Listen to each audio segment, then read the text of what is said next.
On débute par le groupe D en jetant tout d'abord un coup d'œil au match qui était donc au programme de cette troisième journée. Espérance sportive de Tunis contre Simba et puis Stade Malien contre la formation des Petro de Luanda. Petro et le Stade Malien en tête de ce groupe. Avant donc cette journée, on file sans plus attendre du côté de Bamako où les Blancs sont restés sur leur bonne dynamique malgré la pause Coupe d'Afrique des Nations.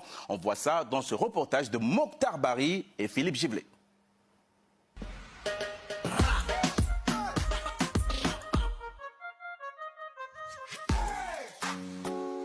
Il y a comme un parfum de finale à Bamako.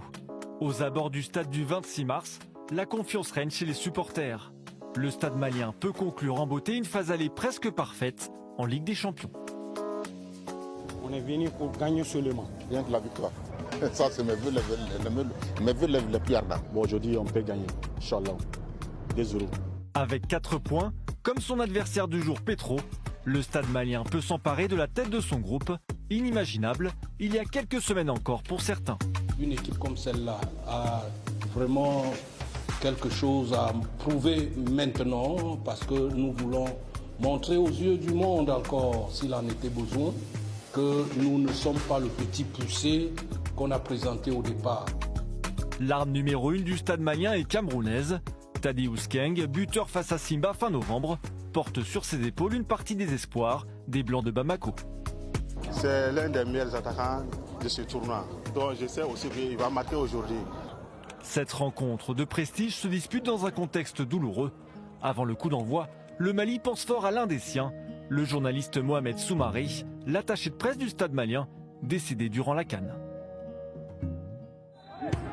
Entre le stade malien et Petro, on se regarde les yeux dans les yeux. Mais sur la pelouse, un petit écart se fait peu à peu sentir.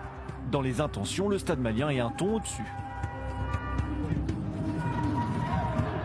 Oui, il y a de l'espace. Une fois n'est pas coutume, il y a de l'espace à avaler avec la prise d'information. Ce ballon il est bon. Ce ballon il est bon et c'est la première occasion. Pas grand-chose à se mettre sous la dent en première période. 10 minutes après le retour des vestiaires, le match se débloque enfin sur une mauvaise relance d'Hugo Marquez, le gardien de Petro. Oh, Tadeusz Keng, ah oui, il peut poser pour la postérité un nouveau but pour le Camerounais. Durant toute la semaine, on a travaillé dur pour ça et on a dit qu'il ne faut pas relâcher. Il faut rester jusqu'à la 90e minute pour pouvoir faire la magie. 5 minutes plus tard, nouvelle erreur de la défense angolaise. La punition est identique. Oh là, la relance et pas du tout sur ses appuis. Il en a chuté il y a peu. Oh, profitez! Oh, profitez! Le capitaine des Blancs apporte la meilleure des réponses aux supporters, très critiques, après la dernière défaite à domicile en championnat. Les supporters sont mécontents contre nous. Mais on a montré aujourd'hui, Ligue des Champions, c'est de haut niveau. Ce n'est pas les mêmes choses que les championnats du Mali. Le champion d'Angola est sans réponse. Et quand le danger s'approche enfin de la surface malienne, le dernier geste n'est pas au rendez-vous. Avec 7 points, nous pensons que nous sommes sur le bon chemin pour une qualification en quart de finale, mais nous n'en sommes pas encore là. Nous allons encore beaucoup travailler. Le stade malien est désormais aux commandes de son groupe avec 7 points en 3 matchs. Samedi à Luanda, le match retour face à Petro vaudra une fois encore son pesant d'or. Et des deuxième victoire à domicile pour le stade malien. Est-ce que vous vous attendiez à ça, Fousseni, ou c'est une agréable surprise? Moi, je dirais que c'est une agréable surprise. Parce que c'est vrai qu'ils ont perdu un match de championnat. Et ce match de championnat contre un promu, contre le dernier du classement, Malikoura. Il n'y a pas photo entre les deux équipes. Et ça a déçu énormément de supporters. Les joueurs, je pense qu'ils sont servis de cette défaite pour repartir de plus belle face au Petro Luanda, qui est une bonne équipe, qui est plus expérimentée. Mais je pense qu'ils ont abordé quand même cette rencontre avec de la confiance. Ils avaient 4 points dans un groupe quand même qui est extrêmement difficile. Ils sont à domicile, je pense qu'ils avaient vraiment envie de se reprendre, surtout offrir une belle victoire, une belle prestation au public qui mérite. Ils étaient fâchés et là ils ressortent contents de de cette rencontre, de cette belle victoire qui leur permet d'être leader. 7 points sur 9 pour le Stade malien dans ce groupe avec l'Espérance de Tunis, avec Simba, avec Petro. Comment vous expliquez cette force? Est-ce que c'est la force de l'habitude, parce que c'est une équipe qui revient souvent à ce stade de la compétition. Il y a déjà ça aussi, hein. Il y a cette régularité. De toute façon, on l'a dit, hein, pour d'autres équipes, le plus important, c'est pas forcément la première participation. Alors le Stade malien, il y a une histoire, mais c'est d'avoir une régularité tous les ans, de revenir, de performer. Et au bout d'un moment, voilà, vous passez un cap, mais cette équipe, elle est impressionnante parce que finalement, je pense que le match nul à Tunis y est pour beaucoup. Parce que quand vous commencez par un match nul à l'extérieur contre une équipe qui est aussi prestigieuse que l'Espérance de Tunis, ça vous met en confiance, ça vous donne un baromètre, ça vous donne une unité de mesure. Vous vous dites qu'on est capable de le faire. Et donc forcément, il peut y avoir deux visages, hein, une équipe en Ligue des Champions et une équipe en championnat. Mais là, cette équipe, elle est ambitieuse. Il y a eu des recrues, on va dire,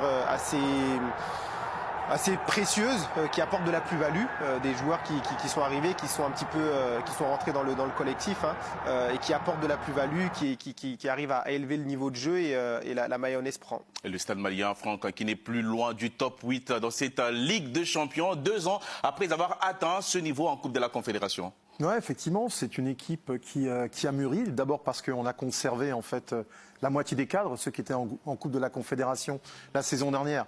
Ils sont toujours là. Et puis pour l'autre moitié, ce que vous disiez les gars, c'est que ce sont des recrues, et des recrues qui sont impactantes, et qui permettent de gagner des matchs. Moi, j'ai pas été vraiment surpris parce que justement, je trouve que l'amalgame, on l'avait ressenti depuis le début de cette phase de groupe, et donc par conséquent, cette équipe, elle est là où elle doit être. Elle profite aussi des faiblesses d'adversaires. Le Petro, je suis d'accord avec vous, c'est un club d'expérience, mais l'effectif là me semble moins fort et le groupe, oui, très nettement. Ce qui a changé, c'est que elle est efficace cette équipe. Ouais. Avant, elle avait besoin de beaucoup d'occasions pour marquer, et là surtout, elle arrive à profiter des erreurs de l'adversaire. Et les deux buts, c'est ça. Très souvent le contraire au Mali, que ce soit le Stade malien, le Djoliba, le Real, c'était même un mal malien, on pouvait le considérer comme tel. Et là, ils profitent des erreurs de l'adversaire, mais c'est aussi parce qu'ils ont un jeu qui leur demande de prendre des risques, où on va presser haut, on récupère le ballon, et derrière, quand on a des joueurs, des recrues comme ça qui amènent de l'efficacité, ça leur permet d'être très bon. Tadeusz Kenga, 50% des buts du Stade malien. On voulait à tout prix commencer à cette édition du Canal Africa Club par cette très bonne nouvelle. Mais ce match a aussi été marqué, on l'a vu, Franck Simon, par l'hommage à feu Mohamed Soumaré. Vous les connaissez personnellement, notre confrère qui nous a quittés lors de la dernière Coupe d'Afrique des Nations au Maroc. Oui, on le connaissait, c'était un ami, on l'appelait la bibliothèque. Il connaissait tellement bien le football africain. Il aimait ce qu'on faisait. C'était la mémoire vivante du Stade malien. On était ensemble, on s'est croisés au Maroc. Lors du match Sénégal-Mali, il était là et on échangeait. Et il m'avait dit, écoute, comme tu dois faire le commentaire du match Stade malien contre Petro, on s'appelle dès que tu es de retour à Paris. Malheureusement, quelques jours après, on a appris sa disparition. Ça nous a beaucoup affectés. C'est pour ça qu'on a voulu lui rendre hommage aussi au moment du match. Et on ne l'oubliera pas. Parce que c'était un serviteur du football africain. Et c'était un grand passionné comme nous, on peut l'être. Donc voilà. En tout cas, on pense à lui. On pense également à sa famille.